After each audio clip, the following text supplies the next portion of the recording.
et merci de nous rejoindre sur Télévision Futur Média ñu ngi leen di nuyu gërëm leen ci fidélité bi tey itam bég nañu dellusiwaat ak yéen ni ñu koy defee de temps en temps di lal suñu tapis rouge pour kilifa yi nga xamante ni ñoo fi nekk di yëngu surtout ci wàllu art rawatina musique bi tey nag avec beaucoup de plaisir Télévision Futur Média dafay dérouler tapis rouge am pour koo xamante ni suñu papa la suñu xarit la. bokk na ci artistes yi nga xamante ni fi ñu yóbbu musique africaine laay waxuma rek sénégalaise defe naa sori na ay at a ngi nii mu ñuy bégal nekk à cheval diggante Sénégal ak bitim réew li mu def ci ay duo bëri na li mu def ci ay rencontre bëri na scène yi mu yéeg ci àddina bëri na def tour du monde depuis plus de 50 ans kooku mooy Père Idrissa Diop tey moom la ñuy recevoir ci invité d'honneur ci Télévision Futur Média il va nous rejoindre tout de suite ci plateau bi bu ko defee ñu tàmbali waxtaan bi non seulement dinañu waxtaan ci carrière am mais waxtaan itam ci yeneen i mbir yoo xamante ni mën na leen a soxal ci réew mi ci wàllu musique ci wàllu politique parce que porteur de voix la saa yu Sénégal amee ay mbir gis ngeen ni moom Idrissa Diop dina ci dugal baatam ba mbir moomu lee saafarawu moo tax tey ñu fas yéene waxtaan ci lu bëri puisque moom mooy suñu invité d'honneur bienvenue Père Idrissa Diop la de Burgage jaajëf Père mais Père normalement heure bii nii da nga waroon def booy dox ànd ak sa benn doom ci wet ki donc ce qui veut dire que tu dois m'amener avec toi partout où tu pars. mais bàyyi ma dem bureau de passeport dès suba. ñu defal la sa passeport. jox la ko nga ànd ak moom fu ne. mbaadu diplomatique rek. non pas diplomatique. ok voilà non. kon ñu toog waxtaan. passeport normal. merci d'être là je suis très content. oui moi aussi. kontaan naa ci accueillir la dérouler tapis rouge bu Télévision Futur Média ci invité d'honneur. c'est toujours un plaisir di jàkkaarloo ak yow mais dañu lay bàyyi nga nuyoog téléspectateurs yi parce que tey dinañu waxtaan mais di nga ñu defal musique. di nga ñu proposer ay titres yoo xamante ni en live la ko téléspectateurs yi nar a dund donc je vous conseille dès à présent yéen ñi seetaan ngeen teel a préparer soirée bi parce qu'on va passer une soirée ensemble ak Idrissa Diop ci Télévision Futur Média ñu bàyyi la nga nuyoog téléspectateurs yi Père. mais maa ngi nuyu ñëpp di kontaan ci dajewaat ak yow. wax dëgg yàlla Baye Cheikh nit ku am solo nga. ci li ngay defal musicien yëpp di ko defal musique bi yëpp muy Sénégal di bitim réew maa ngi gis l'autre jour aussi nga recevoir DJ Awadi muy wax lu rafet ci yow yow arme nga pour ñun xam nga arme bu dëgër nga pour ñun maa ngi la gis aussi nga recevoir Marema nga xam ni Marème moom. elle a beaucoup de talent. su ma loxo la jaar. elle a beaucoup de talent. ba mu dee xale. laa ko jël. gëmloo ko boppam. ba tey mu nekk. vraiment woykat bi mu nekk et vraiment bravo pour tout ce que tu fais. merci je suis très content d'être là. di nuyu sénégalais yi nag. di nuyu sénégalaises yëpp. di nuyu waa réew mi yëpp. di kontaan wax dëgg yàlla. teew fi tey comme ça invité d'honneur. Voilà. Comme invité d'honneur au TFM. Comme invité d'honneur au Sénégal yëpp. Voilà. Kontaan vraiment. Donc invité d'honneur au Sénégal yëpp la Idrissa Diop c'est plus de 50 ans de carrière. 51 exactement. Oui. Et pourtant ku la xool day gis jeunesse ku la xool day gis force macha allah boo xamante ni mu ngi ci yow avant de faire le bilan. De ces plus de 50 ans de carrière lan mooy sa secret longévité bi. Baye Cheikh man depuis très jeune. J'ai compris une phrase que me disait mon grand-père. Il disait quoi? Il disait nous sommes ce que nous mangeons. maanaam ñun li ñuy lekk rek la ñuy dooni. donc man depuis. Au plus de presque 40 ans du ma lekk yàpp par exemple yàpp bu xonq du ma ko lekk. ça veut pas dire que vegan nga. non du ma vegan. je mange beaucoup de céréales. beaucoup d'autres choses ay salade ak yoo xam ne daal. ak ay laax moi j'aime beaucoup ay laax. ay ngurbaan ay affaires yooyu nag dama ko bëgg man. comme vrai boy Malika. waaye voilà voilà comme vrai boy Malika. comme vrai boy Malika quoi. Exactement. donc c'est ça le secret xool li ngay lekk. xool nous sommes ce que nous mangeons. Ouais. donc xool li ngay lekk. xool aussi fi ngay teg sa tànk xool aussi am sa benn hygiène de vie. dans la société parce qu'il faut comprendre une chose. nit ki da ngay am yërmande ci nit ki yàlla sàkk. am yërmande ci moom. mooy nga am respect ci moom. am yitte ci moom. boo koy xool nga koy xool. xool bu rafet. avec le cœur quoi. oui ak xol. oui ok booy wax ak moom. ngay wax ak moom ci lu rafet. loolu dafa important pour une longévité secret ma lay jox la. nañu baax ba ñuy dee. mais baaxaay. gis nga baax moo ëpp solo ci li ñuy def lépp ci àdduna bi. man Baye Cheikh j'ai pu rencontrer énormément de musiciens. ah oui c'est ce que je disais bi may nuyoo léegi. oui tu as fait le tour du monde et des milliers de rencontres. beaucoup dans ma vie. et gis nga ñooñu ñëpp. dañu bokk cofeel bokk xol. ñi ngay dajal ñëpp à la limite bërki démb rek maa ngi koy wax Youssou Ndour ndeysaan. Youssou Ndour maa ngi koy wax ne ko da nga niroog yow ñi ma dajal kilifa yooyu ñoom ñëpp. da nga niroog ñoom. parce que baaxaay bi. tekkaay bi dal bi tey bi. dafa am solo. loolu dafa am importance. pour sa dund. nit ki bul yéene nit ki lu bon. bul ko xalaat bul ko def. parce que yàlla bi mu ñuy sàkk. ci yërmandeem la ñu sàkkee. donc bu ñu xalaat dara lu ñagas lu ñaaw. di ko jëmale ci nit. donc xol bu rafet. xol bu day loolu moo dëgëral lay mag téye. day tax nga boo amee 100 ans sax du teree nga nekk jeune. loolu moo lay téye voilà parce que j'ai remarqué que xaritu xale yi nga. aujourd'hui génération yu bëri bu ci ñëw rek limite koo ci fekk mu toog ak Idrissa Diop Idrissa laa lay woowee je dirais pas père. oui. parce que yaa ngi wàcce sa bopp ak presque plusieurs générations loolu itam mooy confirmer li ngay wax léegi nii ci xol bu rafet. xol bu rafet dafa important te damay seetaan ci benn émission boo leen di def yow man Mbaye Garmi. wëndeelu chaque jeudi ak Mbaye Dieye Faye dama koy xool. mais avec benn sentiment de fierté lay am à chaque fois. parce que lu baax a fay génn. lu baax a fay dugg moo fay génn moom ngeen di wax. te loolu dama bëgg Sénégal aussi ñu delloo si xel yi ak xol yi. foofu ci baaxaay boobu. parce que baax rek moo ñu war. baax rek moo am solo. baax rek moo ñu war fii Sénégal. c'est vrai. donc peut-être que dañ ko développer. mais vraiment loolu dafa am solo ci man. ba ma juddoo ba léegi. mosuma am xol wala xel bu ñaaw ci nit. mosul am. du ma ko def parce que devant Dieu da ngay xool ni la yàlla sàkkee. ni mu la defaree. tu vois bul def mukk ci àdduna sa bopp ay toile d'araignée li may wooyee. toile d'araignée mooy lënd yooyu. bu ko def sa bopp. bopp bi na ci lu rafet di nekk. ngay doxin bu rafet. di solin bu rafet di wax bu rafet. et puis wax yi. Baye Cheikh nañ koy wodd. ça ne coûte rien. ñu jël sër bu mag sëru dënk yooyu. ñu wodd wax yi. c'est important.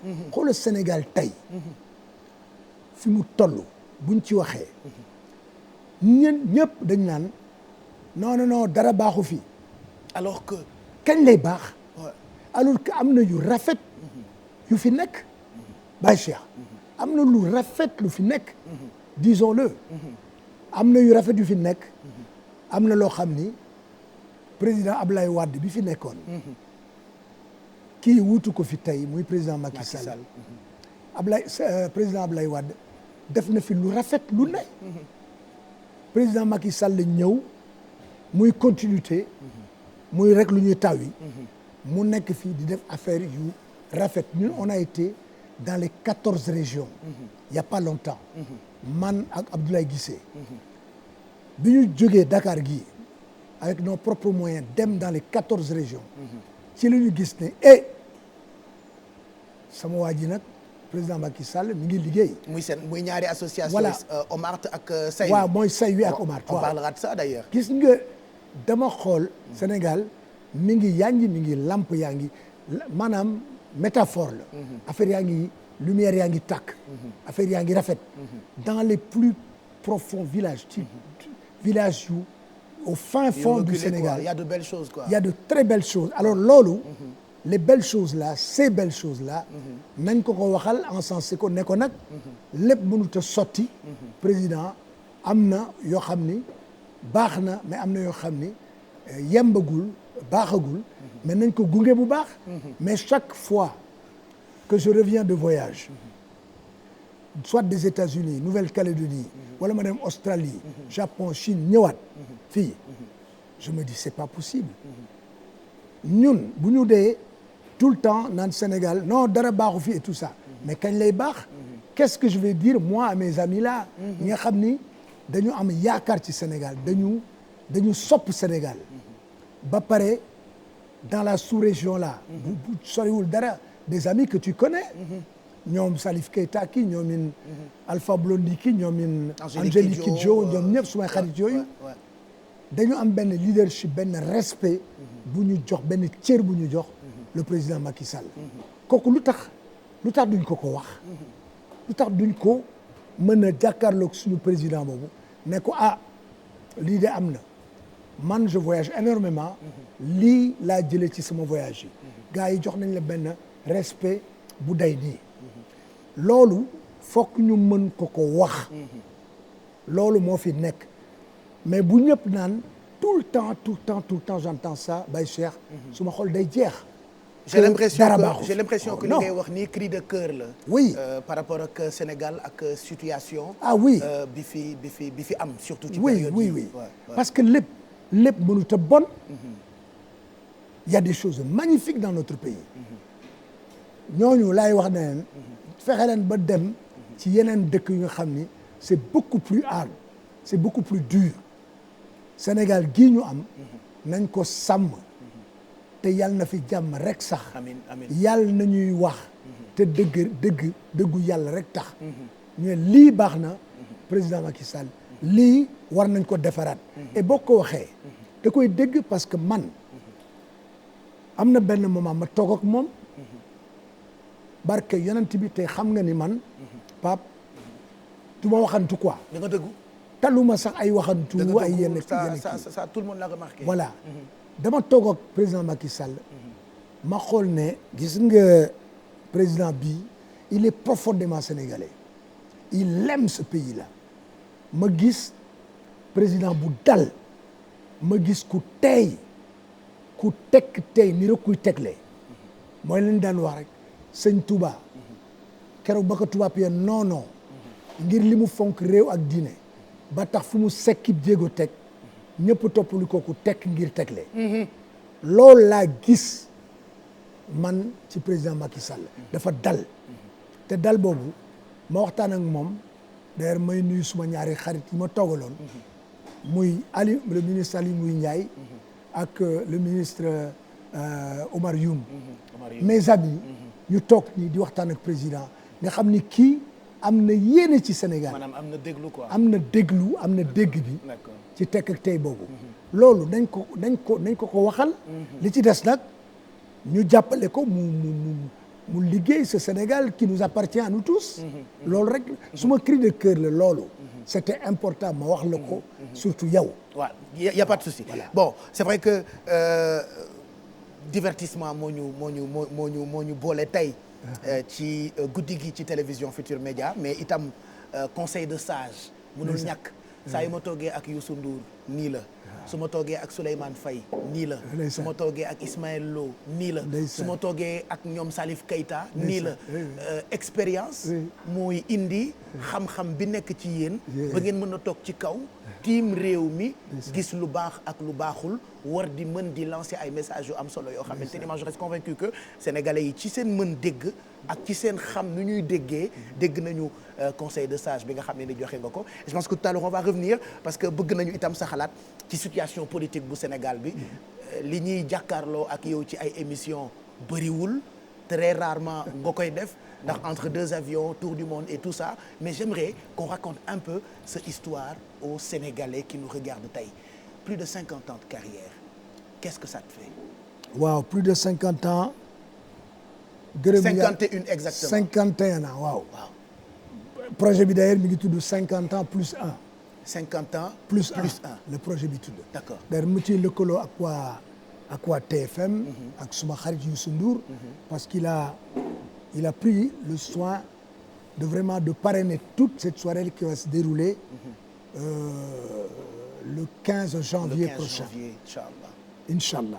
Donc 51 ans de musique des fois je me pince pour xool est-ce que waaw damay dompat sama bopp nag damay dompat sama bopp xool vraiment je suis sur toutes les scènes du monde. macha allah bu ma ñëwee. ma gisaat suma gars yi di jouer et tout ça. ça me renvoie simplement gis nga tout ce qu'on aime mooy comme on dirait tout ce qui ne tue pas nous engraisse. passion waaw passion boo ko amee.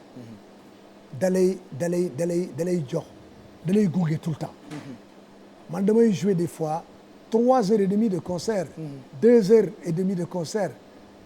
du ma ko yëg sax. maanaam quand tu es passionné de quelque chose tu travailles dur mais doo sonn. doo sonn kooku nag mbirum yàlla la. mooy gëm yàlla. ba pare wóolu ko. di ko dénk sa lépp. ba wóolu yàlla wóolu ne moom mooy subhaanahu wa taala nga gëm ko sa biir xol nga wóolu ko moo lay gunge foo mën a nekk. looy def moo lay gunge. donc 51 ans yi. mooy rek. di ko gërëm moom subhaanahu wa taala di gërëm aussi le peuple dont je suis issu muy fii Sénégal gi di gërëm vraiment ñëpp ñi nga xam ne dañ ma gunge depuis bi ma amee j'avais quoi 16 ans 13 14 ans ñu may gunge di ma gunge ba léegi donc bu ma demee à l'étranger xam nga drapeau boobu rek laa fa yóbbu xoolal. vert jaune rouge bi rek ak étoile bi ci digg bi. c'est important. loolu rek moo ñuy tax a jóg. donc 50 ans plus 1 yi di ko sant yàlla di leen ko sant yéen aussi.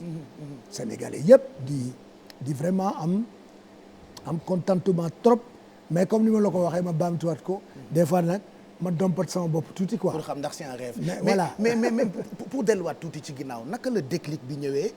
ba nga ni bon c'est parti pour que je démarre une carrière d'artiste ci yooyu temps nga xam ni doon woykat du woon lu mag ñi doon gis ni baax na mais terewul nga góorgóorlu ba doon ki nga ci doon tey ci jamono yooyu noonu naka la déclic bi ñëwee ba nga ni c'est parti pour vraiment nga nekk artiste chanteur musicien teg ci. ndeysaan Baye Cheikh man damay sant yàlla bu wóor te wér. dama nekkoon ci benn quartier bu ñuy wax la Gueule Tapée c'est-à-dire Gueule Tapée ak Médina. Gueule Tapée ak Médina il faut savoir que c'est la grande Médina. tout ça ma daje fa ak sumay xarit yu bari daje fa ñoom ak ñoom Lay Mbuub nabi si yàlla si Ablaye Mbuub yàlla na ko yàlla xare amiin daje fa ak ñoom Moussa Kane ñoom Charly Ndiaye mii tey bassiste ça c'est les anciens Baobab ñoom ñëpp ñu nekk ay xale ñu commencé nag musique de quartier yooyu booba temps époque boobu gis nga mbindaan yi nekk ci kër yi bu samedi jotee ñun dañoo woon benn intelligence ci booba temps ñu ko daan wooyee njaago baar ñun dañ daan bàyyi ba samedi jot ñu tëggal mbindaan yooyu pour bégal leen parce que amuñu woon du lundi au samedi elles font que travailler donc le samedi soir ñu tëggal leen nag ces moments-là ci foofu la ñu commencé monter un groupe de quartier bu ñu doon wax Rio Orchestra voilà ñu monter ko d'ailleurs cinéma bi nekk cinéma Rio booy dem foofu kër ñoom Youssou foofu noonu cinéma boobu la ñu tuddee woon orchestre bi Rio Orchestra donc cinéma bi taxoon quoi cinéma bi taxoon donc ñuy dem di dem di dem ba commencé jouer nag ay calypso ba commencé jouer ay plantation commencé jouer ay Miami ak ba commencé jouer après nag le Sahel est venu mais ba ñuy commencé ay balafon la ñu commencé ay calypso mais à partir de Sahel à l'époque ci la carrière bi commencé exploser waaw nag carrière bi nag voilà carrière bi nag Sahel au début des années 70 oui ouais. 68 69 68 69 voilà fin années 60 voilà début des années 70 foofu nag la commencé la yow xam nga lépp yow historien nga dama yàgg ak mag ñi waaw xam nga lépp Bachia jërëjëf mais ci loolu la ñu eggee foofu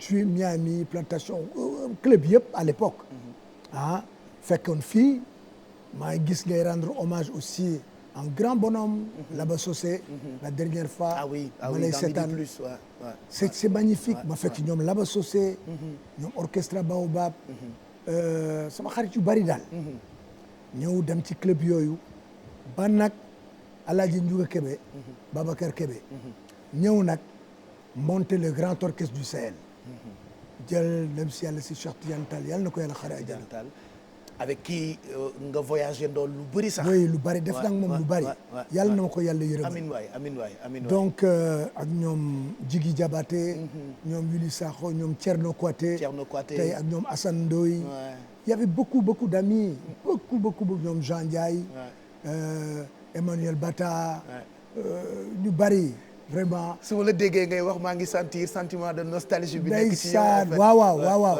ñooñu c'est ba ñoo ma jox maanaam arme musicale bi ma am ba mën a jouer n'importe qui partout dans le monde xam nga lan moo ma ko jox parce que ñun booba temps dañ daan relever des morceaux on était très dans la variété variété bi ñu ci nekkee ça nous permettait d'écouter ay Johnny Pacheco ay Aragon ay c'était une période cubaine oui période boobu cubain rek moo fi amoon di déglu aussi il y avait la soul aussi di déglu ay Wilson Pickett déglu ay Otis Redding ay James Brown on y reviendra d'ailleurs di James Brown justement ak Sam and Dave Temptation ak ñeneen yooyu lañ daan relever di ko jouer ça nous permettait d'avoir une culture musicale bu vaste beaucoup plus large quoi beaucoup plus large d'accord loolu moo tax tey ma doon musicien bi ma doon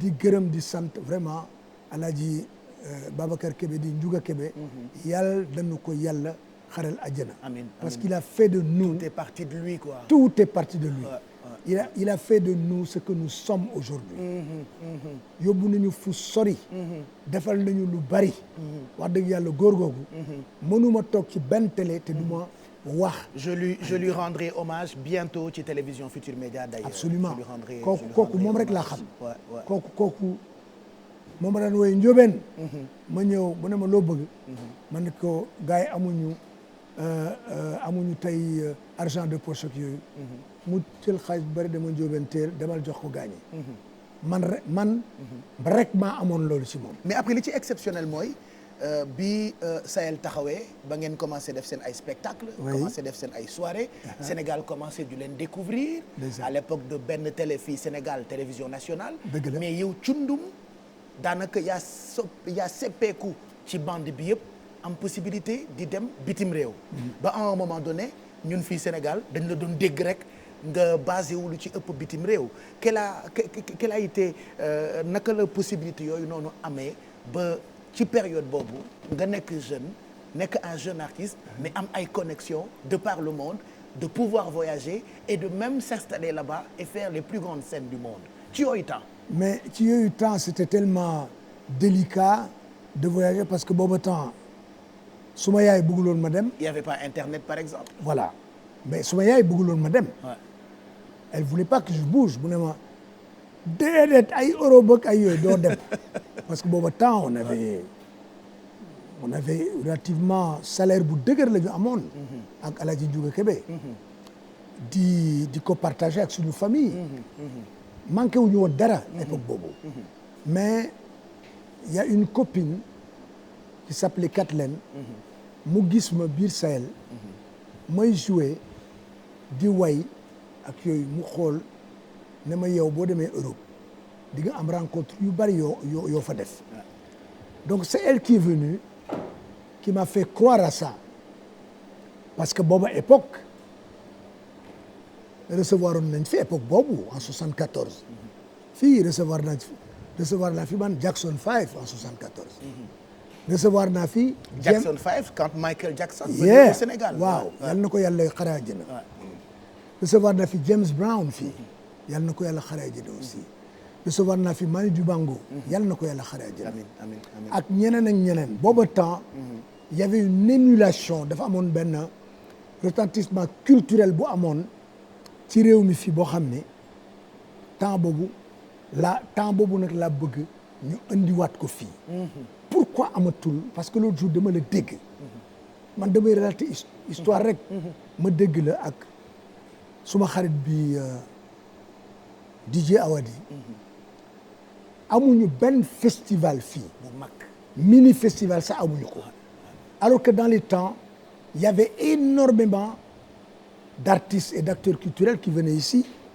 c'est Dakar gii duñu fekk ma raconté le benn anecdote c'est vrai qu'à l'époque les artistes venaient beaucoup ba fin années 90 début 2000 ci la ñu gëj a am sax moi je me rappelle li may xale j'ai eu à recevoir Percy Sledge par exemple et on ne voit presque plus ça fii Sénégal mais Baye Cheikh non seulement doo ko fi gisati te loolu day tax musique bi nga xam ne suñu musique la muy musique Sénégal fii buñ ko rencontré ak yeneen ni xeetu musique dafay gën a kawel musique bi parce que loo toojul ci kaw du kawe mukk kay jamais du kawe non mais c'est vrai donc ñun on avait cette chance là de rencontrer ces musiciens là d'avoir ce background musical là amoon complicité boobu on se touchait on se frottait avec les autres musiciens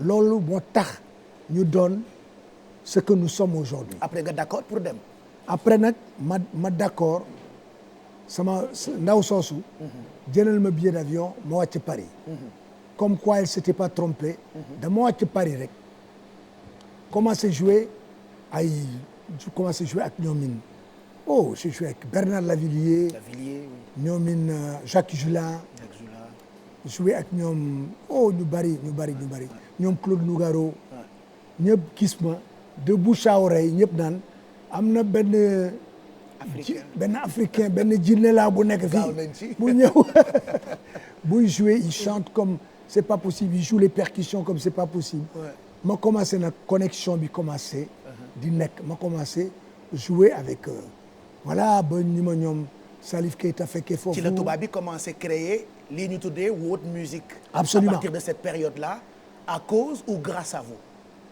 mais non je dirais pas c'est pas grâce à moi à vous tous à nous tous Touré Kunda surtout Touré Kunda yow Touré surtout Baye Cheikh surtout Touré Kunda époque boobu je connais l'histoire oh là là Touré Kunda époque boobu dañu amoon benn affaire bu doy waar man dama leen naan seetaan j'étais fier profondément fier d'être sénégalais que je suis nga xool nga xam ne xool bu rafet rek moo am solo nga xool leen il faisait tous les grands plateaux de télévision tous les grands trucs nga xool leen mais kooku daf lay inspiré yow boo toogee sëruxa ni nga xool gaa ñi nga ni wula ay sénégalais comme man donc Cheikhou ak xam nga Ismaël nga xool leen ils nous ont beaucoup aidé ak Manu Dibango ba ni ñu recevoir foofu Salif Keita ni ñu recevoir foofu aussi dem si yàlla si Mori Kanté yàlla na ko yàlla xare àjjana ñoom Mori def fa yëkke nekk benn toole boo xam ne benn tube boo xam ni chinois ak japonais yi sax reprendre nañ ko donc loolu mooy suma voyage foofu après nag au fil des années ma rencontré énormément d'artistes énormément signé naa ak les plus grosses boîtes les plus grosses maisons de disques en France signé na ak ñoom ñëpp dugg dem naa Universal Polygram Polydor Celluloid Mélodie dugg na fu ne signé naa fa signé naa contrat fu ne parce que beaucoup de gens avaient besoin de moi parce que man melting pot boobu ma doon def mooy mélange de notre tradition à nous muy Galéabe bii ñuy bokk ak ñoomin Samba Jabare Samb yàlla na ko yàlla xare ñoom Amadou Ndiaye Samb ñoom Ablaye Nar Samb loolu doole boobu nag ci ñooñu laa ko jëlee mélangé ko nag ak la musique contemporaine moderne moo tax ma dajeek ba léegi des fois je vais à San Francisco des fois je vais à Las Vegas une semaine joué ji Sénégal du ñu xam ne sax bougé naa je bouge énormément te ce qui est chouette dans cette histoire dëkk yooyu yëpp foo ci wàcc ñoom dañuy foog ni ñoom ñoo la moom en fait tey boo wàccee New York dañuy foog ni ñoom ñoo la moom ba ci dëkku Afrique yi fu Idrissa Diop mën ci wàcc ñoom dañu la considérer comme sénégalais dañu lay considérer plutôt comme ku bokk ci dëkk boobu ci ñoom et puis Baye Cheikh pour te dire gis nga élévation boobu mënuloo jouer ak ñooñu dans ces pays là ñu élever la dañ lay yéegal ci kaw dañ lay teg seen maanaam seen mentor quoi il t'élève au plus haut booy jouer ak ñoom parce que dañu mën a jox cër kilifa ak ñu mën a jox cër kilifa dañ la koy jox ba mu jeex alors quand tu reviens dans ton propre pays muy Sénégal gi tu peux pas être réduit ak seen affaire yàlla dama yàlla baal quoi mais seen affaire caaxaan yooyu soit doo ko nangu wala doo ko mën sax xalaat man chaque fois quand je reviens de voyage damay xool damay ree rek loolu mooy indi borom xam-xam voilà mooy sérénité boobu quoi des fuites de cerveau c'est-à-dire tu pars ailleurs tu te rends compte que jox nañ la cër bi nga yellool mais nga ñëw fi nga nekk absolument mbir mi xaw a manqué tuuti dafay xaw a métti j'ai rencontré par exemple sa benn xarit maa ngi tase ak moom 2003 2004 Queen et Aimé période boobu noonu Queen nu fatigué ma fille Idrissa Diop ma copine il faut qu'il rentre au Sénégal c'est-à-dire da nga demoon ba les autres artistes yu jóge woon dans d'autres pays ngeen nekkandoo bitim réew ñoom dañoo gënoon bëgg sax nga gën a jëriñ Afrique que bitim réew Queen et Aimé mais kooku c'est ma sœur je l'adore moom la doon wax keroog Angélique qui je lui ai dit yow tu me rappelles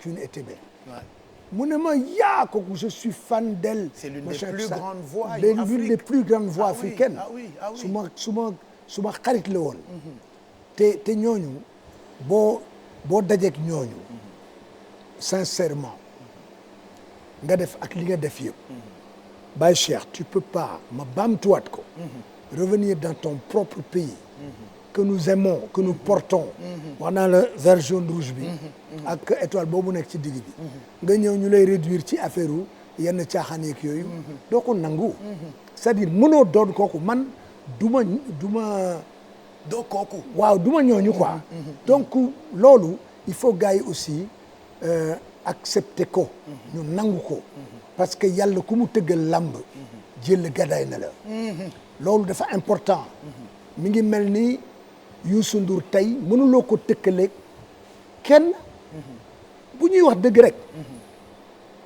xeer bu nekk ci diggu géej mënut a ragal taw parce que mi ngi ci biir ndox ba pare. lan mooy sa relation ak Youssou Ndour justement. Youssou c'est mon frère. Non seulement c'est mon frère c'est mon ami c'est mon frère de sang.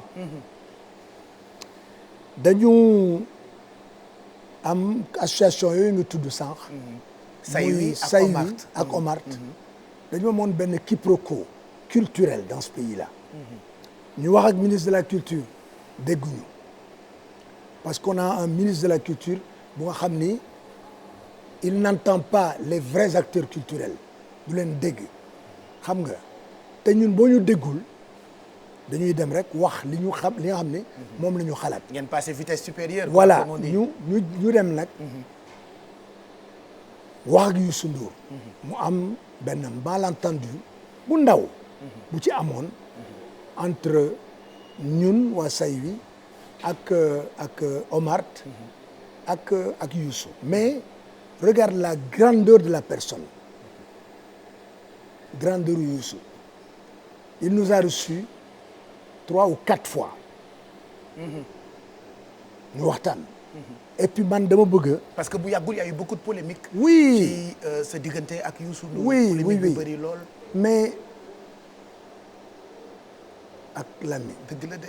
bëñ ak Lamine dëgg la des fois ñu xaw a kii mënul ñàkk. Youssou et puis sa rakk la Youssou. oui et puis suma brode la Yeah. suma rakk la et puis il est immensément riche d'esprit ah oui. parce que mënoon nañu bañ a recevoir lan la koy wàññi du ko wàññi dara du ko yokk dara aussi mais il nous a reçu 4 fois pour te dire man ni ma gëmee nit ku dal tey ba pare ni rek kuy tegle Youssou de kenn la. mais du nit kenn la. mu ñu dajeek moom wax ak moom mu am sens de l'écoute déglu ñu bu baax il est comme ça. ba pare nañu léegi nag on va se retrouver autour d'une table pour que la culture soit au firmament pour le bien-être des Sénégalais et des Sénégalaises. parce qu'en fait yéen a bokk ay combats. bien sûr en réalité. et puis danaa la wax benn affaire tey de ñun bi ñu demee dans les 14 régions seeti acteurs culturels yëpp de toi à moi mën naa la tutoyer de toi à moi gars yi xamuñu ministre de la culture de gars yi boo leen wax Youssou Ndour là ñu am repère tout de suite ñoom ñëpp dans toutes les régions où on a été moo tax ma ne Youssou Ndour bala ngay xam fan la acteur culturel yi teg ci Sénégal nga dem ba soxla leen boo leen soxlaa ñun waa Saint-Louis ak waa Omart dinañu jóg doxal la dox boobu ba nga xam ne am nga lu baree bari loo tekki loo am dal ci acteur culturel yëpp mu déglu ñu wax ak moom ñu ngi liggéey en ce moment ak moom ñu ngi liggéey ñu ngi ci ay projet yu am solo yu am solo donc nit ku am dayo boobu ak la yàlla may yëpp te ñu koy gërëmee mu koy gërëmee Sénégal gi ñuy booloo ñun di ko gërëmee Sénégal yëpp li mu jox Youssou Ndour ba bitim réew partout moi quand je vais à l'étranger aux États-Unis dernièrement j'étais à Las Vegas je fait quelques concerts ñëwaat mais les gars suma copains yëpp liñ may jëkkëraaj man mais alors ana Youssou Ndour ma neen mu nga fa ça va très bien xam nga kooku yàlla moo koy def mooy defe nit ni mu ko neexee donc li nga wax sànq ne Youssou kenn la wax dëgg yàlla ci ñun il n'était pas obligé même de nous recevoir de wax ak ñun mais kooku nag ma koy gërëme benn nit aussi muy Maradien nit ku baax la parce que Maradien a fait une démarche bu rafet la def moo ñu woolu moom wooñu ñu toog ak Youssou mais quel bonheur amul benn xolu mer amul dara amul lu dul grand léegi nag nañu toog yéen waa Saint-Louis ak Omart ñu construire ensemble pour que la culture soit élevée dans ce pays-là. il le faut waaw lu mu gën a yéeg gën ko te loolu dama ko wax suma xol laa ko jëlee nit ku baax la Youssou Ndour ku baax la macha allah waaw li ma ko doon wax yëpp nag wax yi non yooyu mënul ñàkk waaw mënul ñàkk quoi mais yenn saa yi ma mere la waaw yenn saa yi ma ne mere naa sama papa bu baax loolu mënul ñàkk c'est normal et puis sa rakk la bu la neexee c'est un grand bonhomme voilà c'est un grand bonhomme voilà c'est quelqu'un d'exceptionnel moom Youssou Ndour xam naa ni nag soo ma toppee émission bi yëpp dañ koy wax alors que j'ai promis aux téléspectateurs que tey spécialement da nga ñuy may live ba tey live la bu bokkul ak événement bi nga xamante ni yaa ngi koy préparé ce sera un événement télévision Futur Média le 15 janvier ñu koy amal timis sur la corniche au bord de la mer imagine Idrissa Diop ak groupe am di la tëggal live pour célébrer plus de 50 ans de musique 51 ci carrière loolu defe naa il faut que sénégalais yëpp dund ko li ma bëggoon rek mooy bàyyi la nga dem sur scène tu nous proposes d'abord 2 titres yoo xamante ni dinañ ko mën a enjoy ak téléspectateurs yi ci sa ay woy c'est vrai que man dama ci am ay woyu bopp sama ay woyu bopp mais dina am yu may proposer téléspectateurs yi bokk na ci seeni doom ak yeewu leen 2 titres que tu nous proposes tout de suite et puis ñu doog a àggali waxtaan bi alhamdulilah ñu bàyyi la nga dem ci scène. merci Pape jaajëf.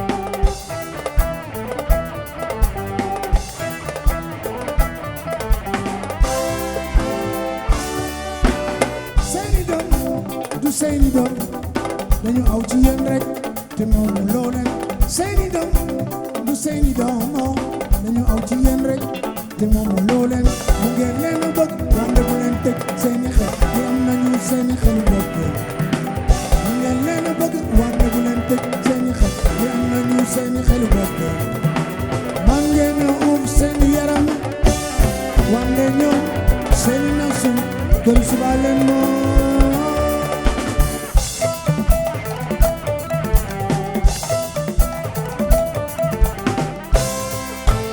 fita bi yàlla di fite seeni doom yi fita boobu mën a xam fita bay jam fita bi yàlla di fite seeni doom yi fita boobu mën a xam fita bay jam fita bi yàlla di fite seeni doom yi fita boobu mën a xam fita bay jam fita bi yàlla di fite seeni doom yi fita boobu mën a xam fita bay ñëwal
wane bu leen def di yéen waaw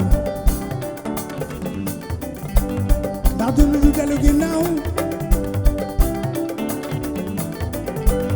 te des ginnaaw yee mam yee ko wax ñëwal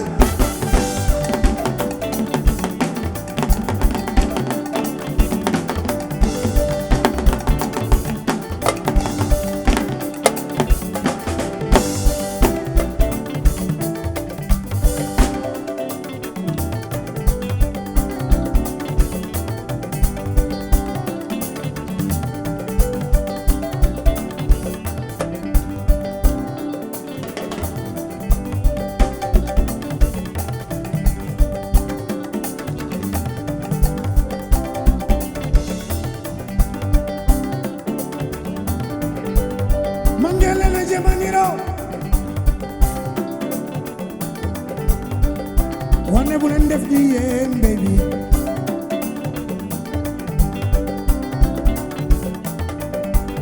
ndax dund du dellu ginnaaw te du des ginnaaw mama mam yi ko wax ñëwal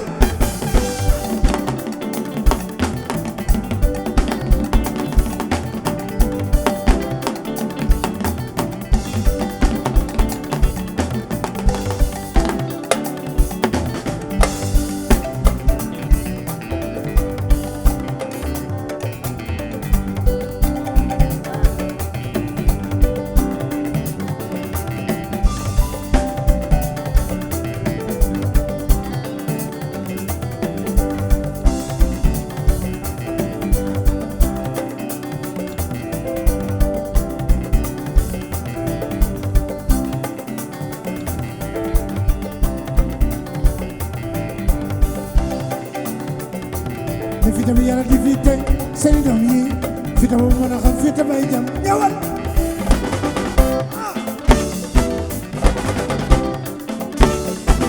fita bi yàlla di fite say doom yi fita ba mën a xam fita bay jam kay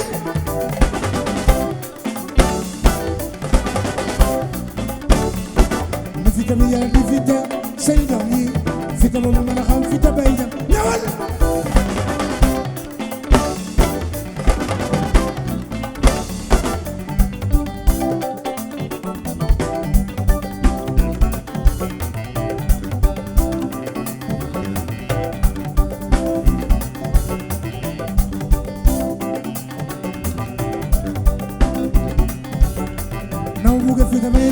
non la bëgg fi da bari teg mo bëgg fi da bay naw non la bëgg fi da bari teg mo bëgg fi da bay naw non la bëgg fi da bari teg mo bëgg fi da yes sir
bal ñu ci lëndëm def ñu ay baami sof jox la ñuy sin dal di naan sebe suñu keppaaru noonu di jël jàpp leen di siit yee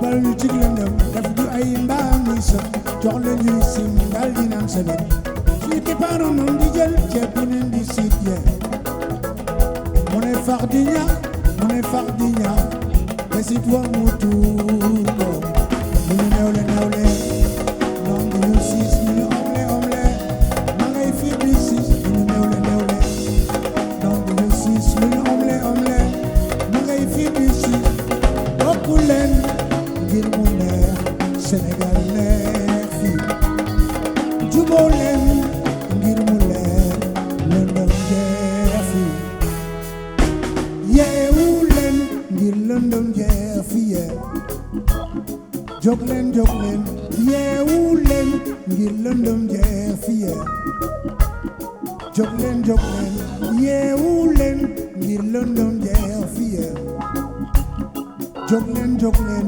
yeewu leen ngir lëndëm jeex fii jóg leen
waa ma ni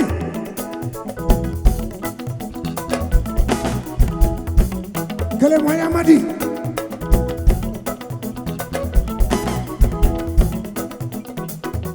mooy Sylvain à la trompette Amady moo yoroon guitare bi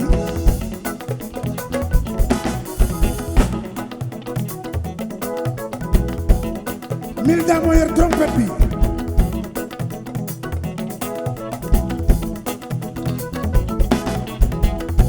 Moussa Traoré moo yor batterie bi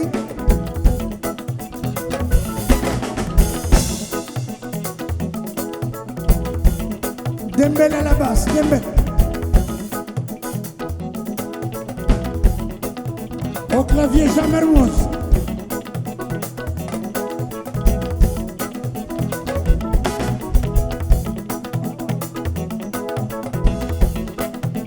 au clavier Ibou Mbaye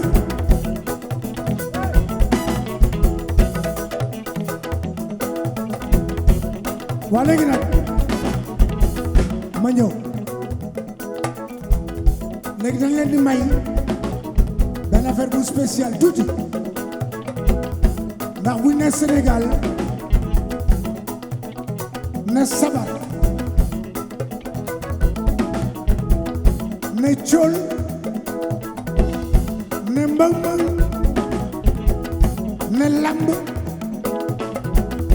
ne ndeer kon Alioune Seck ñëwal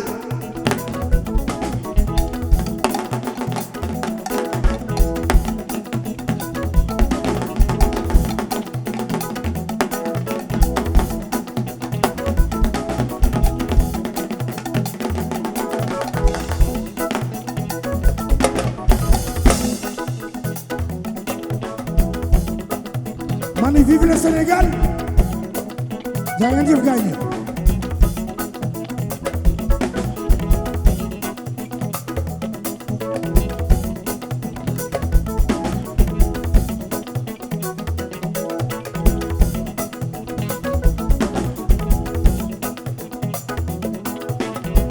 tabal ñu ci London def ñu ay mbaam yi sëf jox la ñuy sim daal di naan sëg suñu keppaaru noonu di jël ceeb bu leen di siit yee tabal ñu ci London def ñu ay mbaam yi sëf jox la ñuy sim daal di naan sëg suñu keppaaru noonu di jël ceeb bu leen di siit yee mu ne faax di ñaax mu ne faax di ñaax besit wo mu tuuto ñu néew le non di ñu siis ñu omle ma ngay fi di siis ñu néew le non di ñu siis ñu omle ma ngay fi di siis bokku leen ngir mu neex lëndëm jeex fii juboo leen Sénégal neex lëndëm jeex fii yeewu leen ngir lëndëm jeex fii jóg leen yeewu leen ngir lëndëm jeex fii jóg leen yeewu leen ngir lëndëm jeex fii jóg leen yeewu leen ngir lëndëm jeex fii yesa jóg leen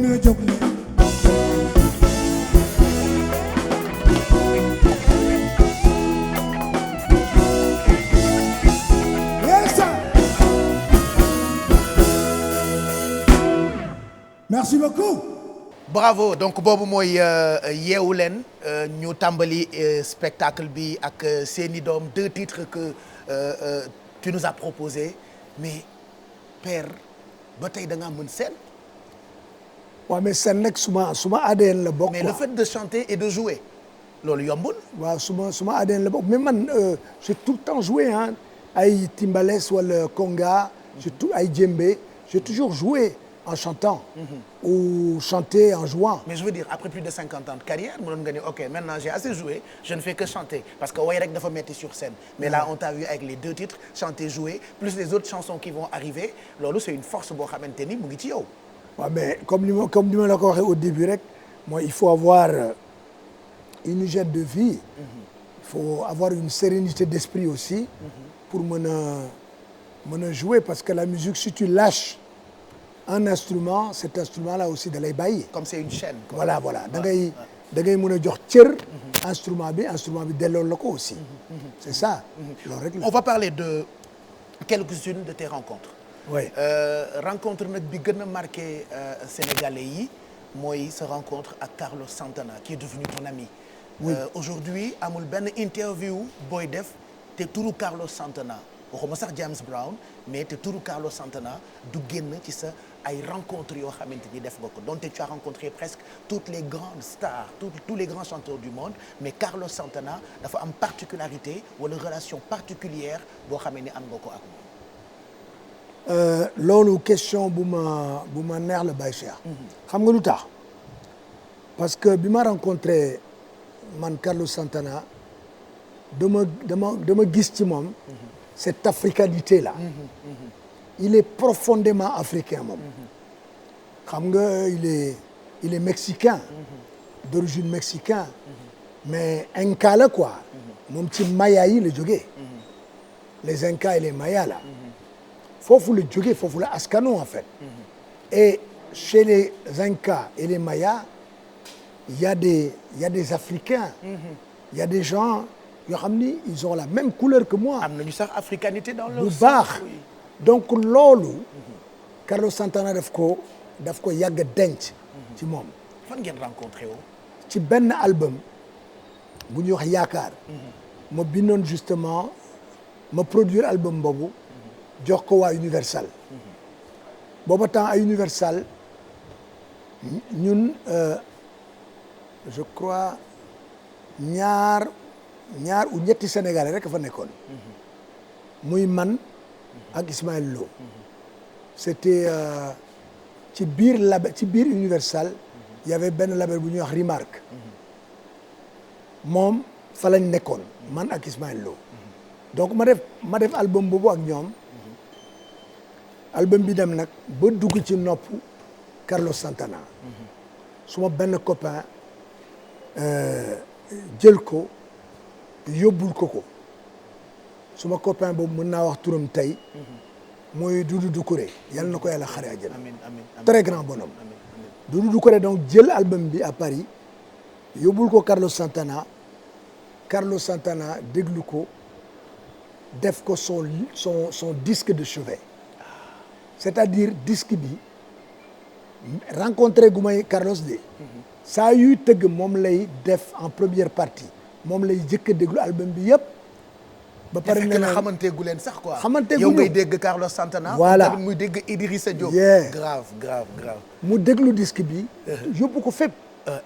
après mu woo suma maison disque ne leen kii laa bëgg a rencontrer c'est le seul musicien africain que j'ai envie de rencontrer aujourd'hui donc suma maison disque woo man leen quoi Santana yéen loo leen di wax ni ñu ne ma Carlos Santana moo la soxla. fekk temps boobu mu ngi cartonné ak Maria. voilà. Ouais. donc bi au fil du temps mu woo ma ñu discuter mu jox ma nag toutes les commodités. toutes les conditions pour que je vienne à San Francisco. pour tëju ak moom. pour ma bindal ko ay way. donc ma dem yóbbaale suma benn copain bu ñuy wax Mokhtar Samba un grand batteur. Mokhtar Samba boo xam ne joué na ak Youssou très Ndour sax connu très voilà. connu très respecté. voilà ma yóbbu Mokhtar Samba ñu dem San Francisco. ma composé ko moom Santana ay morceaux. mais ma gisaat encore bi ma tourné ak moom. toog nañ fa 1 mois et demi. ak moom en studio. ma gis ne il est même boo demee këram il mange africain. c'est un africain quoi. boo demee këram. il parle africain. c'est-à-dire qu'il vit ça quoi. il vit africain moom africanité quoi. oui ma xool waa ji ma ne mais kii dafa mel ni suma benn xarit. un ami un oncle un copain. bu ma xam au Sénégal. s'il y avait pas de différence. sauf que moom a gën a weex tuuti. man ma ñuul mais il y avait pas de différence du tout. donc ci laa ko buggee nag. ngeen bokk ay jàpp comme li xale yi wax. yes I do yes I do. donc mu téye ma téye ko. ñu def nag une partie de la planète ensemble. ah oui def nañu fu ne. dem na ak moom fu ne. Brésil joué na ak moom fu ne. biñ koy jox c'est 9 Grammy Award la am ak Maria 9. 9 Grammy. bi ñu ko koy jox. maa ngi toog ak moom. ak Wyclef Jean ak ñeneen. donc il est resté quelqu'un de très important pour moi. quelqu'un de très fidèle. Il y a pas une semaine ou 4-5 jours. il ñu waxante au téléphone.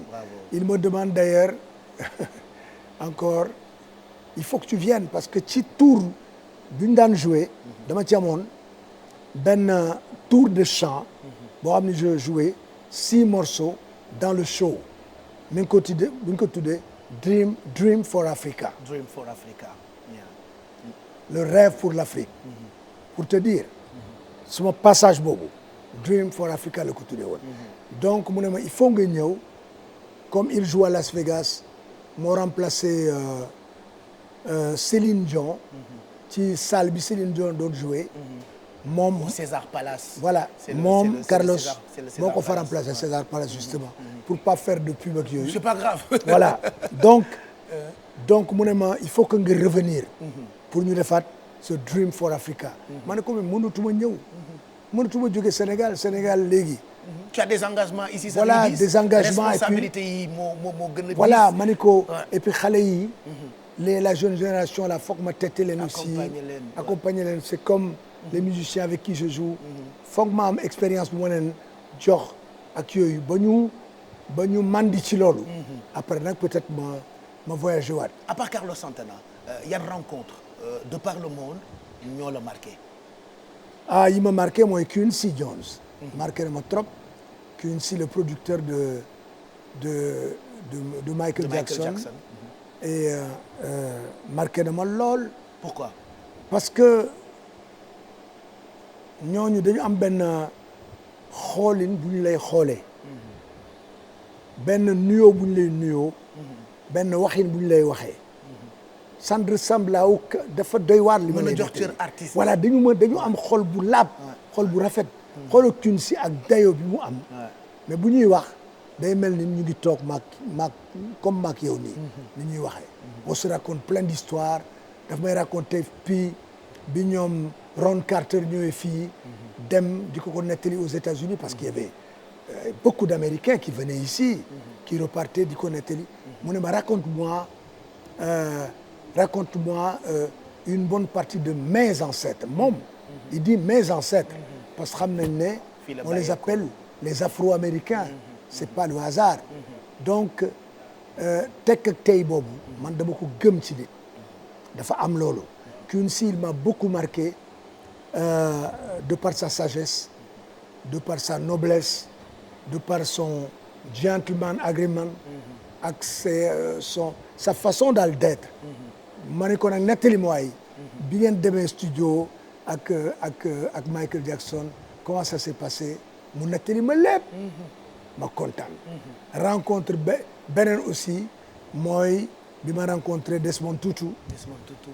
Desmond Tutu nga xam ne bi may def suma album bi tudd Historia. bi ma def justement ak Carlos Santana. c'est mon album d'ailleurs. voilà Historia c'est ma chanson. voilà Historia. maa ngi ko defee États-Unis. Deyo. voilà ak ñoom Wolof Story. Wolof tout Story ça bi ma ko defee. ñuy présenter album bi. à New York. mu jógee ba Afrique du Sud. ñëw pour teewe suma sorti album boobu. moom Desmond Tutu. donc Desmond Tutu c'est c'est une personne qui m'a beaucoup marqué. nettali ma aussi temps wu apartheid ni mu demee woon parce que ñun dañ daan woy apartheid fii au Sénégal musiciens yu bari woy nañu ci apartheid bi ñu bari. comme ñoom Baba Maal Youssou Ndour. ñoom Omar Pène gars yu bari woy nañ fii. mais dunduñu ko. comme ni ko Desmond Tutu dundee. moom ak suñu waa ji. ak Nelson Mandela. donc mu nettali ma yooyu yëpp. wax ma aussi ñoom fi ñu jaar ba teg ANC. foofu ba teg ko. wax ma fi ñu jaar politiquement. et fighting spirit bi ñu daan xeex.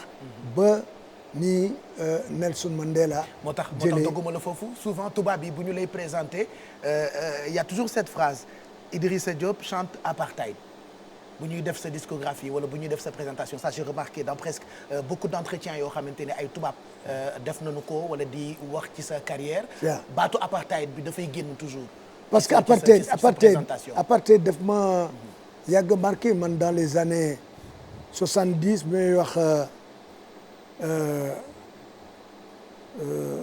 bi may woy Nelson Mandela fii je pense que man la woon ak Seydina Omar Sow mi ci ñi ko jëkk way bo xamuñu woon sax kuy affaire apartheid ak Nelson Mandela yooyu c'est-à-dire ak Steve Biko ak ñooñu les grands combattants là ñu leen daan way fii xam nga loolu dafa important ci suma adduna aussi apartheid ba léegi bu ma gisee ñaar ñuy féewalee ay maanaam ay waaso yu ñuy wax séeréer yeeg tukulóor bi wala wolof bi ak pël bi wala xaasunke bi ak kii daf may déranger loolu parce que Sénégal benn rek la ñuy mën a doon donc affaire waaso yooyu bu ma ko déggee apartheid rek la may rappeler la may fàttali te loolu warul ko yàgg naa ko xeex te dama koy xeex ba ma may sangoo suuf. Et à part Desmond Tutu il y a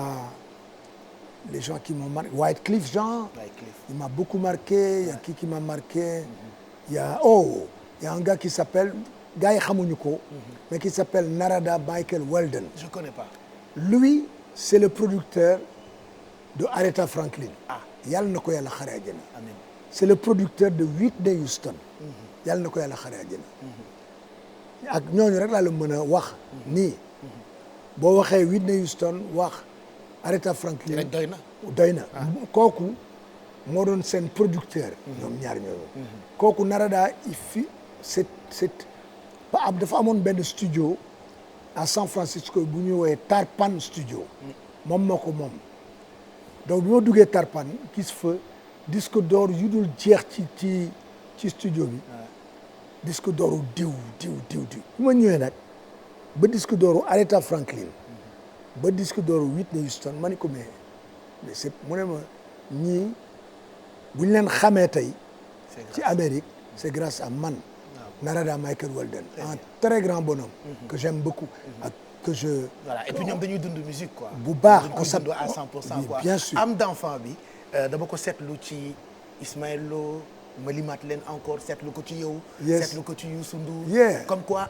un grand artiste day am toujours âme d'enfant il faut jamais perdre son âme d'enfant jamais booy musique boo bëggee yàgg tout le temps del ree comme ni nga daan ree ba nga nekkee xale del fo comme ni nga daan foye bi nga nekkee xale del baax comme ni nga baaxee woon bi nga nekkee xale del woddu wax comme ni la ko mag ñi daan jàngale bi nga nekkee xale loolu yëpp c'est important ñoom Youssou Ndour loolu la am loolu mooy armam ki nga wax léegi Ismaël Lo am d'enfant boobu loolu la am même chose Omar Pène ñoom Baba Maal ñoom Omar Pène Cheikh Lo d'ailleurs foofu nag naa fa taxaw tuuti parce que Cheikh Lo dañ def benn trio ci album bi may waaj a génne nii album bi mi ngi tudd Alerte Idrissa Diop Alerte lu tudd def naa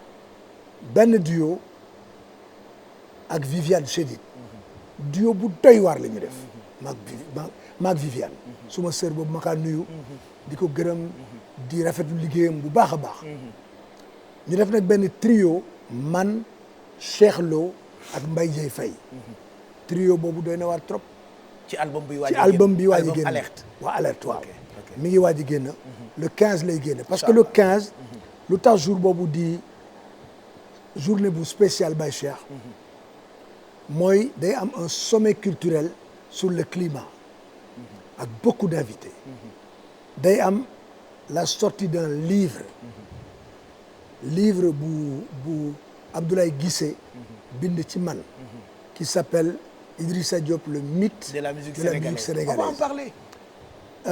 dina am aussi sortie album boobu jour boobu. le 15 janvier. le 15 janvier. dina am aussi soirée de gala. le même soir. le même jour alors may profiter nag di inviter sénégalais yëpp di ci jiital autorité yëpp parce que bi ñu seetee Youssou Ndour dafa porter combat boobu dafa porter toute cette soirée du 15 là ma ci woo nag njiitu réew mi bien sûr président Macky Sall parce que moom soirée yi may def yëpp vraiment moom laa koy jagleel sargale parce que mooy suñu président et puis c'est le protecteur des arts. C'est un homme exceptionnel. Voilà, c'est le protecteur man des daal arts. vraiment président bu ma naw dama ko naw ci respect man duma politique xaw ma dara ci politique mais c'est l'artiste qui parle quand on voit un président bu dalee noonu vraiment tu as envie booy def soirée yu mel nii nga jagleel ko donc j'invite le président Macky Sall ak état bi yëpp façon bande annonce bi dina génn dinañ ci tudd tur ñu bari muy opposition beeg ñëpp mais avant bande annonce bi dinañu détailler ci date bi déjà le 15 janvier 2022 dina am panel bu ñu jagleel wàllu environnement ak ay borom xam-xam. Absolument. Il y aura un album qui va sortir le 15. Absolument. Il y aura un livre qui va sortir. Absolument. Il y aura vraiment des surprises yoo xamante ni on va en parler mais j'aimerais nga delluwaat sur scène nag béggalaat ñu parce que loolu mooy engagement. mooy contrat bi nga signé ak sénégalais yi. waaw di ñu béggal c'est vrai que wax ji neex na. wallaay waxtaan bi am na solo. conseil yi am na solo. mais musique gu Idrissa Diop comme disait Moussa Traoré sànq bi ñuy préparé émission bi Idrissa Diop deful musique gu xale. musique am il faut nga am dégg-dégg ak bëgg musique pour nga dégg ko et la preuve ñaari morceaux yi ngay ibbee sénégalais yi bëgg nañu te doyaluñu ce qui veut dire que boo delluwaatee sur scène di nga ñu mayaat ay morceaux Fly On par exemple c'est un titre boo xamante ni c'est devenu classique fii ci Sénégal mais balay Fly On boo delloo léegi sur scène da nga ñu may gént gi ça parle de quoi. gént gi dama ko xam nga bi may tëgg léegi dama ko jagleel Youssou Ndour parce que Youssou dafa bëgg titre boobu parce que ba ñu doonee xale ñoom ñun ñëpp ñu doon xale dama naan wax Yirim Mbagnick Boli ak Yirim Mbagnick Aïssa Daaro bu li ma xeex wàlla bu mu leew naat ak Bakary gën a jaasi Papa Ndiak Ndene Ndiak Sabar Ndiak Manungu Ndiak Boubacar Ndiak Kumay Senalik Ndiak Kumba Borom naaj wi kooku wàllu yëpp xam nañu loolu may wax donc mu bëgg ko moom parce que xam nga nag gëstukat la te comme ca suuf rafetul ca kaw la yànje donc ñu dem ci scène bi rek te allez Père Idrissa Diop donc sur scène il nous propose tout de suite 2 titres gént gi pour rendre hommage à Youssou Ndour son ami mais itam dinañu woyal Fly On daanaka classique la bokk na ci woy yi nga xam ne ni buñ doon def 30 ans wala 40 ans du ñu am benn ride comme disait suma benn collègue Idrissa Diop donc qui nous fait plaisir ce soir non seulement mooy invité d'honneur bu télévision Futur Média waaye du ñu proposer live boo xamante ni tey bu fekkee génnu leen mën ngeen enjoy guddi gi en direct ci télévision Futur Média l'événement qu'on prépare il faut que ñu fàttaliwaat leen ko le 15 janvier au Timis c'est aux Almadies livre buy génn album buy génn ak ay surprise yoo xamante ni Idrissa Diop ren dafa bëgg a njukkal sénégalais yi nga xamante ni ñoo ànd ak moom depuis plus de 50 ans alors bu ngeen paree ñun pare nañu en live sur scène Idrissa Diop gént ki d'abord après mu may ñu Fly On en live ci invité d'honneur.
sama gént gi ma géntu bi sama gént gi ma géntu bi yow xool leer mu xamal ma yoon man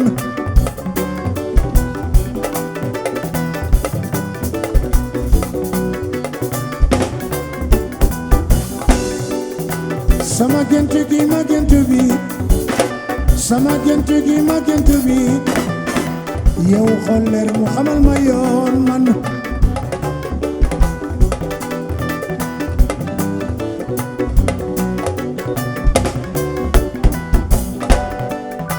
ñi bokk ndey ñi bokk baay kër ga ngeen juddoo fala juddoo man bokk yarin ci biir kër ge taxul ñu bokk yoon wi lee waaw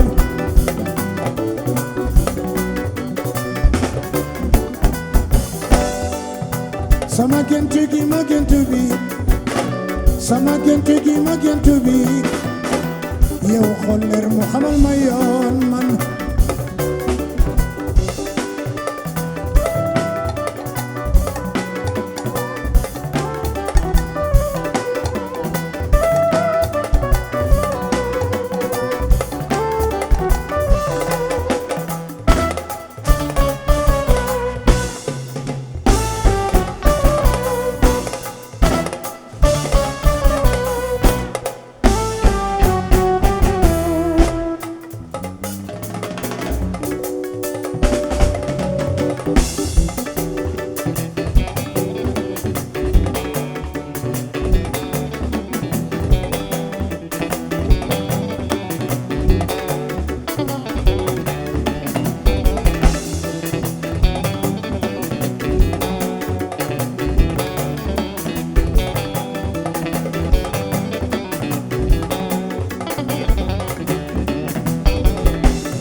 Yirimani booli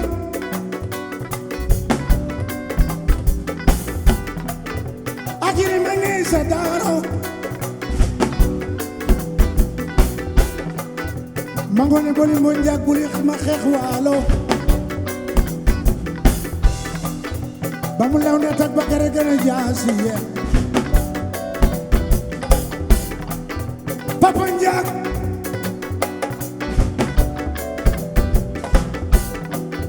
Ndéné Njaag Boubacar Njaag kuma sen leen Njaag kuma borom naaju yee ma woy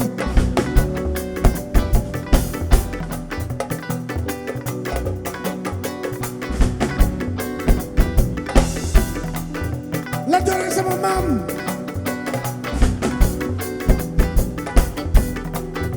la door mooy maami njoobeen yee ku joon ndoob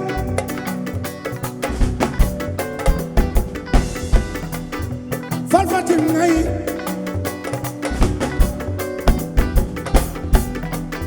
coba samba ya sino lele wuy lele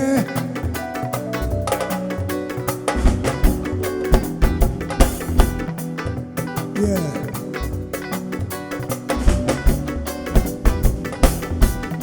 sama gént gi ma gént bi sama gént gi ma gént bi yow xool leer mu xamal ma yoon man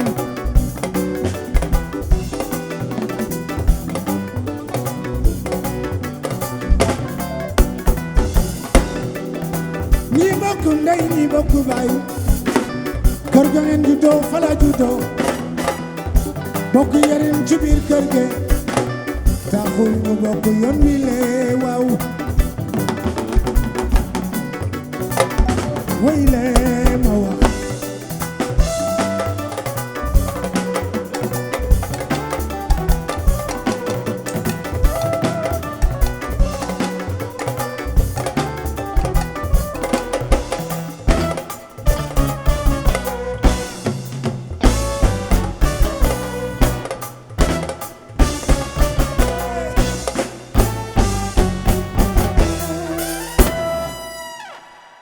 Merci beaucoup.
mooy ramatube dafa xonqeye nenam dafa weexe kokoy piccu meeye xam na ni nen boobule fa la bépp dundu doore bu nen ba tojjee mu naawe fly on yeah.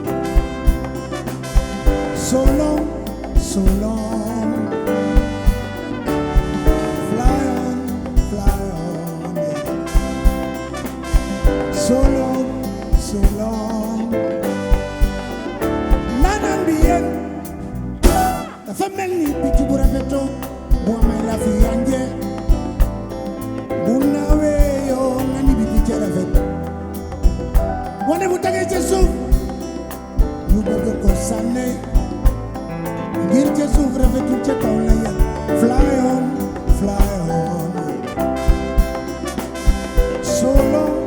so long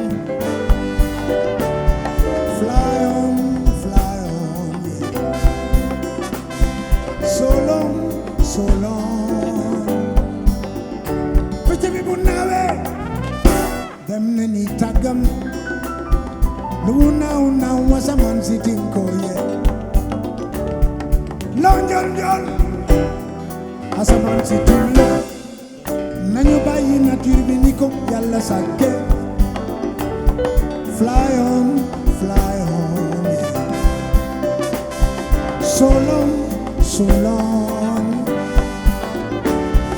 fly on yeah. so long yeah.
Sale bige nyamina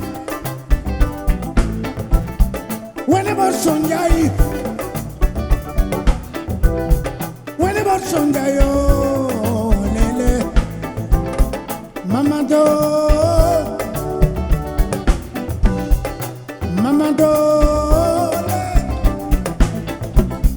Mamadou Njaay sa jëna wele Kodu Bigué mooy yaayam Sala Bigué mooy baayam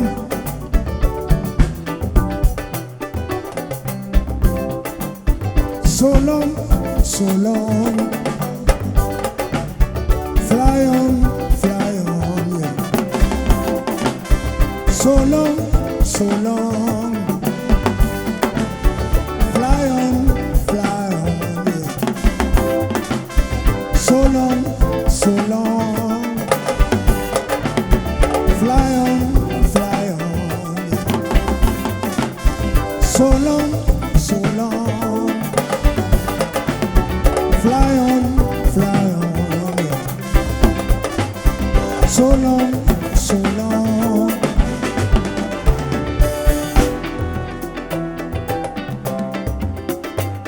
So long, so long. Fly on, yeah. So long, so long. Fly on, yeah. So long, so long. Fly on, yeah. So long, yes. So long, yeah.